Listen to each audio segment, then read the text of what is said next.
بريسكي عين عبد الغالي الشعبي واسبتال بدن لقى سو داري كالكال سبيشاليست هوسبيتال هي ما عليا سجلت اسبتال عليكي انا وهندي لي ولا باسبور لي سميناي سجلت اسبتال عليكي waxaan iga qawaaye ana oo mantagaay wax la iga qawaay awali ahadi gaaray isbitaalka kalkaal waa uu guulasay qalin waa uu sameeyeen ana oo meel baadan caafimaadka boqolkiiba boqol oo ma tacaynaya shaqaalaha soo dhaweynta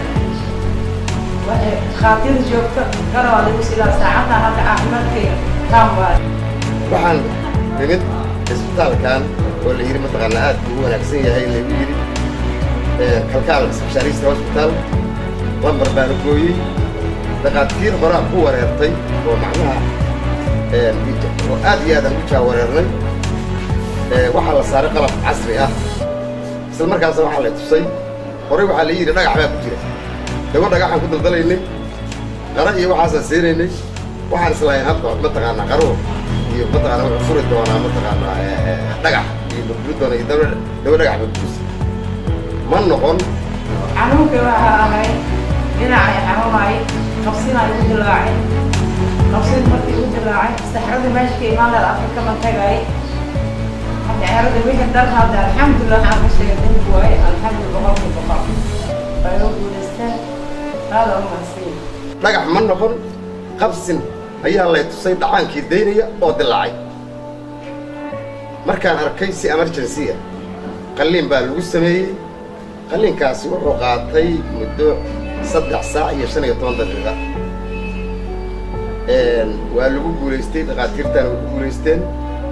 waxa jooga dhaqaatiir aad iyo aad aqoon u leh iyo qalab casri ah alxamdulillah rabbil caalamiin waa lagu guuleystay qalinkaas dawo casri ah oo aad iyo aad quality ugu wanaagsan yahay isbitaalkan ka helo alxamdulillah rabbil caalamiin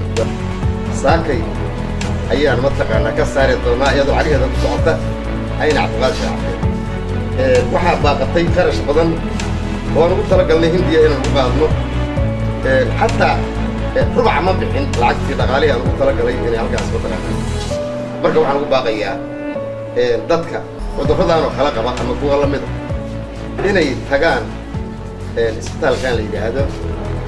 kalkaal specialist aad iyo aad bay u mahadsan yihiin xagga nadaafadda xagga shaqaalaha dhaqaatiirta waxaan aad iyo aad ugu sii mahad celinayay dhakhtarka qalay xaaskayga oo aad iyo aad ii qanciyey aad iyo aad buu ii qanciyey shaqaaluhu aad bay noo qanciyeen xagga neersiska nadaafadda oo ku soo noqnoqonaya bukaanka xagga xaaladihiisa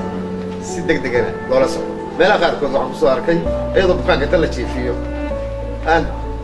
bukaankii aan wuxuu tagaya la arag waan kusoo arkay bukaankii oo la qanciyo dadkii la socdo la qanciyo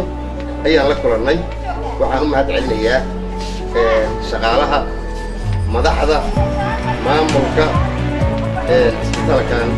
la yidhaahdo kalkaal specialist hospital